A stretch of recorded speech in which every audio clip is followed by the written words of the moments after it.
By the third day, the Roman army no longer looked like the greatest fighting force on earth.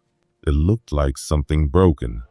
3 legions of the empire, men who had marched under the eagle from Syria to Gaul, men trained to build roads, storm walls, and crush kingdoms, had dissolved into a wet, bleeding mass in the mud of northern Germania.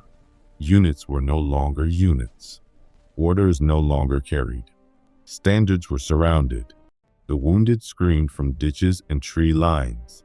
Somewhere in the chaos, cavalrymen who were supposed to shield the column were peeling away, trying to save themselves.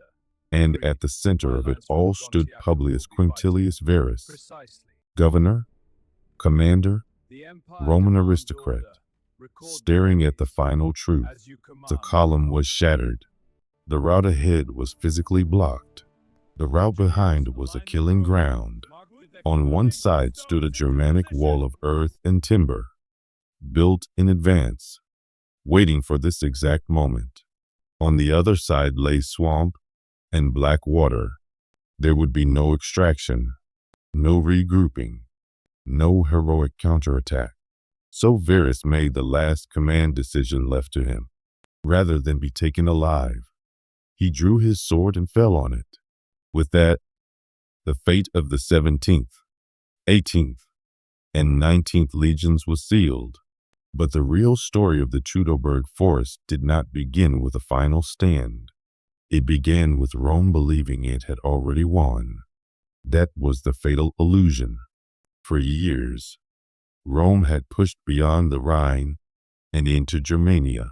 Campaigns under Drusus, then Tiberius, had battered tribal coalitions, extracted oaths, installed clients, and created the appearance of submission.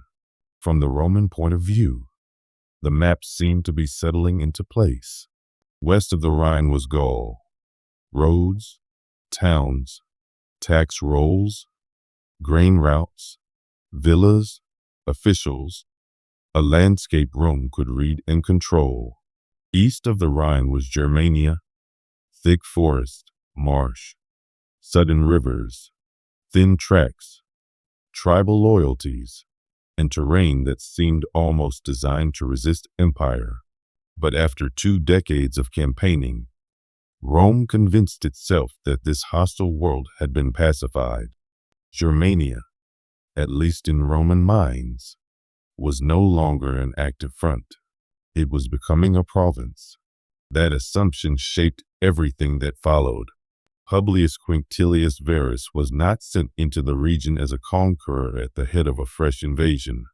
He was sent as an administrator. Varus had governed Syria before this.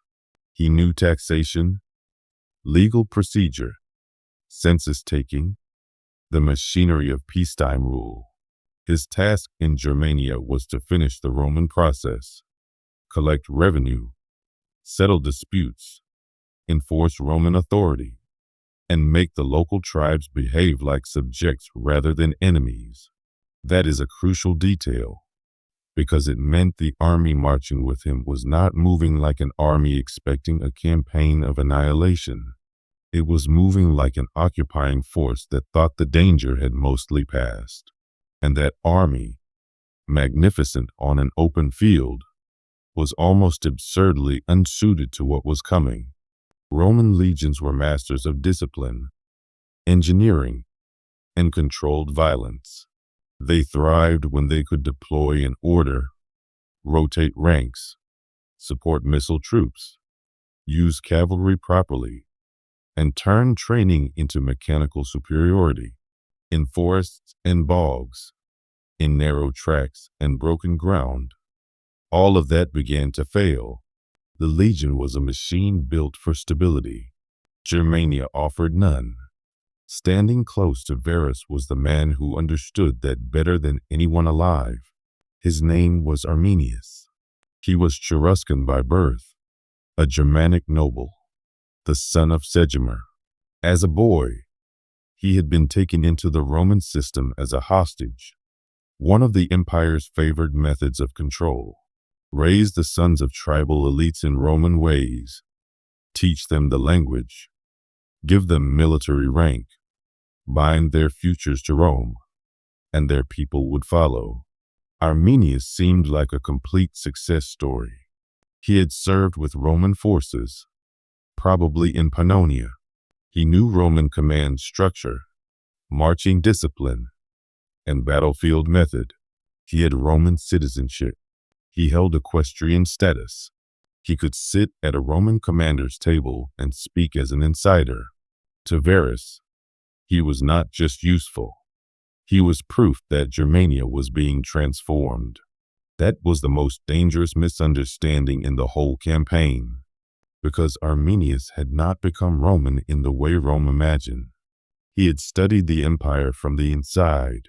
He knew its habits, its confidence, its blind spots. He knew how Roman officers assessed risk, how they interpreted intelligence, how much they relied on trusted intermediaries. And while Varus saw a loyal ally, Arminius was building the coalition that would destroy him. The weather turned almost as if the land itself had chosen a side. Rain lashed the column. Temperatures dropped. Tracks that had been difficult became sludge. Wheels sank. Animals stumbled. Packs grew heavier. Men marched soaked, cold, and increasingly irritated, then anxious. Every mile forward cost more effort. This was the first weapon used against them. Not spear or sword, but terrain amplified by weather. The Romans were being softened before the main strike. In early September of 9 AD, the trap was sprung. Arminius brought Varus a report. A rebellion had broken out to the north. A disturbance, perhaps small, perhaps growing, but serious enough to require immediate intervention. If Varus moved quickly, Arminius argued, he could suppress it and still return toward the Rhine before the campaigning season ended and the weather turned. There was even a faster route, a shortcut through woodland that would save time. To a commander who believed he was policing a province rather than entering hostile territory, the proposal made sense. Varus accepted it. He ordered the entire column to turn off the safer route and head north into terrain that Roman maps barely understood. That one decision transformed a Roman march into a funeral procession. The column was enormous and unwieldy. 3 legions, auxiliary troops, cavalry, servants, guides, camp followers, animals, supply wagons, administrative baggage. The whole sprawling apparatus of occupation stretched out for miles. Ancient estimates vary, but the marching line may have reached close to 9 miles in difficult terrain. That means the front and rear could exist in different worlds. Orders took time to travel. Support took even longer. And once the line began to twist through woodland, marsh, and narrowing paths, cohesion became an illusion. Then Arminius asked for one more permission. He said he would ride ahead and gather allied warriors from friendly tribes to reinforce the Roman response. Varus, still unsuspecting, let him go. Arminius did ride ahead, but not to help Rome. He rode to complete the coalition. Cherusci, Marsi, Bructeri, and others, tribes with their own grudges, rivalries, and blood feuds, now converged on a single objective: expel Rome from east of the Rhine. They would not defeat the legions by meeting them on open ground. They would unmake them in motion, in confusion, in rain, in trees, where Roman strength could not be brought to bear. It was not a spontaneous tribal uprising. It was an operation planned by a man trained in Roman war. Then came the second phase. Not one great roar, not one glorious charge, but disappearance. Stragglers at the back of the line vanished. Supply handlers did not return. Isolated patrols drifted into the tree line and were gone. A scout enters brush and never reappears. A mule train rounds a bend and leaves only overturned cargo. The column began to feel itself being eaten from the edges. That is psychologically devastating for disciplined troops. A set-piece battle is terrifying, but at least it is visible. This was something worse. Invisible attrition. As the storm deepened, the forest itself became part of the assault. Wind snapped branches overhead. Great limbs crashed onto marching men and pack animals. Mud pulled at boots and hooves. Roman soldiers, like soldiers everywhere, read meaning into weather, and many would have seen omens in the chaos. For the Germanic warriors hidden around them, the storm was not a curse. It was cover. Noise masked movement. Rain ruined visibility. Confusion spread faster than orders. Late on the first day, the ambush broke open in earnest, somewhere along a narrow stretch. Later Roman accounts and archaeology point to constricted terrain and ravines in the region. The hillsides and undergrowth erupted. Missiles flew out of forest shadow. Javelins and spears crashed into a column that could barely form up. Roman officers tried to impose discipline. Shields up, dress the ranks, close gaps, form testudo where possible. But the famous tortoise formation, so effective under controlled conditions, was a poor answer to broken woodland, uneven ground, and attacks coming from multiple angles at once. Men lost footing. Shields no longer overlapped cleanly. The line bent around trees and ditches. Germanic fighters did not stand and trade blows. They rushed in, hacked at exposed limbs, stabbed at men dragged off balance, then vanished back into brush before a proper Roman counterstroke could land. This is what made the ambush so lethal. The Romans were not being defeated in one decisive collision. They were being denied the kind of battle they knew how to win. Varus did the sensible thing for a commander in deep trouble. He halted and ordered a fortified camp built. Even battered Roman soldiers could still throw up defensive works with frightening speed. Surviving units dug in as best they could. Wagons too damaged or too slow were burned. Excess equipment was abandoned. Anything that would slow the next day's movement was sacrificed to survival. Night fell with the Romans unclosed behind a temporary perimeter. And outside that perimeter the Germans turned the darkness into a weapon. They shouted, sang, celebrated, taunted. Ancient accounts suggest Roman prisoners were interrogated, perhaps tortured, within earshot. Whether every detail was later embellished or not, the effect is obvious. No one slept well that night. Every Roman in that camp knew that if discipline failed completely, capture would not mean mercy. At dawn, the army moved again, lighter in baggage but far weaker in spirit.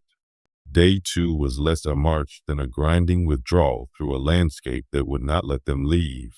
The Romans tried to push toward safer ground, perhaps hoping to break into more open country where legionary order could reassert itself. It never happened. The forest closed around them again and again. Attackers remained just beyond reach, striking where the line stretched, where a detachment lagged, where a patch of mud broke formation. Men marched hungry, wet, and sleepless. Wounded slowed everything. Dead and abandoned equipment marked the route behind them. The army was no longer a spear. It was a trail of damage. By the time the remnants approached the area now associated with Calchries, Arminius had brought them exactly where he wanted them. The path narrowed cruelly. On one side rose higher ground. On the other spread bog and swamp, dark, soft, and nearly impassable. This was not merely bad terrain. It was a funnel. A force compressed into such a corridor loses depth, flexibility, and options all at once. There is no elegant deployment, no sweeping maneuver, no room to breathe. And waiting there was the final innovation, a prepared barrier, a wall of compacted earth and timber, camouflaged and built along the slope parallel to the Roman path for hundreds of yards. This is the detail that turns Teutoburg from ambush into masterpiece. Arminius had not just chosen favorable ground. He had engineered a kill zone in advance. Once the Romans entered it, the trap closed. Germanic warriors lined the rampart above, protected, elevated, difficult to reach. From there they hurled spears, stones, and missiles down onto the packed mass below. The Romans were boxed in, wall to one side, swamp to the other, mud underfoot, no space to deploy properly, no room to absorb casualties. Some tried to storm the wall. Cavalry attempted to force a breakthrough, but horses in a cramped corridor under missile fire became liabilities. They panicked, collided, and threw riders. In places, they trampled Roman infantry. German fighters could open gaps in the barrier, surge out to kill isolated men or horses, then fall back behind their protection before the Romans could respond in strength. Everything that normally made the legions formidable now worked against them. Heavy armor dragged at men exhausted by days of rain and marching. Shields were cumbersome in the press. Bowstrings and other gear suffered in the wet. Formations compressed until they became targets rather than instruments. The Roman army had been reduced to physics. Too much weight, too little room, too much mud, too many angles of attack. By the endgame of the third day, the collapse was unmistakable. The cavalry was gone or going. One Roman commander, Publius Varus, is remembered in the tradition for attempting escape with mounted troops, abandoning the infantry and dying himself before he reached safety. Whatever the exact sequence, mounted support ceased to matter. Infantry clustered in fragments, some around standards, some around officers, others simply around whoever was still alive. Varus saw what remained of his command and understood that the map had shrunk to a dead end. There was no open country ahead, no relief force, no chance to reform the line and recover the initiative. So he chose the Roman aristocrats' end, the old refusal of capture and humiliation. He killed himself. That act did more than end one man's life. It signaled to thousands that command itself had died. Some senior officers followed his example. Others tried to fight on. Some surrendered and found no mercy. Small groups of legionaries reportedly formed desperate circles and back-to-back knots, killing until they were swallowed. Others were cut down trying to flee into the bog. The killing continued into the fading light. When it was over, the forest floor was layered with bodies, broken shields, snapped shafts, smashed helmets, and the insignia of imperial Rome half buried in peat and blood. 3 legions had ceased to exist. The scale of the disaster hit Rome like a physical blow. Somewhere around 15,000 to 20,000 soldiers and associated personnel were lost, perhaps more depending on how one counts auxiliaries and followers. But numbers alone do not explain the shock. Armies were destroyed in antiquity. What made Teutoburg unforgettable was that Rome had not merely lost a battle. It had been deceived, trapped, humiliated, and erased in territory it believed was already under control. The legion numbers XVII, CHVI, and XIX were never used again. Rome did not recycle them. did not restore them, did not pretend continuity. They vanished from the order of battle, retired not in honor, but in catastrophe. Varus's own body did not remain whole in death. According to the ancient tradition, his head was severed and sent by Arminius to Maroboduus, king of the Marcomanni, as a political message and perhaps an invitation to widen the anti-Roman revolt. Maroboduus declined the invitation. He understood the risk of provoking Rome too far. Instead, he forwarded the head to Augustus. The emperor arranged burial in the imperial family mausoleum. Even in defeat, Rome reclaimed the symbol, but psychologically, the wound was enormous. Suetonius tells us that Augustus was shaken for months, at times crying out, "Quinctilius Varus, give me back my legions." Whether repeated exactly as reported or polished by later authors, the quote survived because it captured something real. The emperor of the Roman world had discovered that expansion had limits, and that a forest in the north could devour the empire's certainty. Rome did retaliate. It is important to say that the empire did not simply cower behind the Rhine forever the next day. Tiberius stabilized the frontier. Later, Germanicus led punitive campaigns deep into Germania, recovered some of the lost standards, and won battles that partially restored Roman honor. But the larger strategic dream was broken. Rome never succeeded in permanently annexing and provincializing Germania east of the Rhine. The frontier hardened. Forts, watchtowers, roads, and river patrols replaced the assumption of endless advance. The Rhine became the line, and that line mattered far beyond military maps. It became one of the great cultural boundaries of Europe, Latin political life, and, eventually, Romance language development remained largely west and south of it. East of it, Germanic societies endured and evolved on their own terms. Historians can argue about how direct the chain of consequence is. History is never a single straight line. But the battle in the Teutoburg Forest undeniably helped freeze a frontier that shaped the continent for centuries. Because of 3 days in the mud, the Roman world stopped where it had expected to continue. That is why Teutoburg still feels so modern in its lesson. It was not simply a story of barbarians overwhelming civilization. That is the lazy version. It was a story of intelligence failure, overconfidence, bad assumptions, unsuitable doctrine, hostile terrain, and a commander who mistook familiarity for loyalty.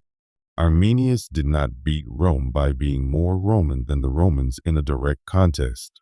He beat Rome by understanding exactly where Roman power ended, where roads disappeared, where formations could not form, where an empire's habits turned into liabilities. In the end, the Teutoburg Forest massacre is terrifying because it strips away the myth of invincibility.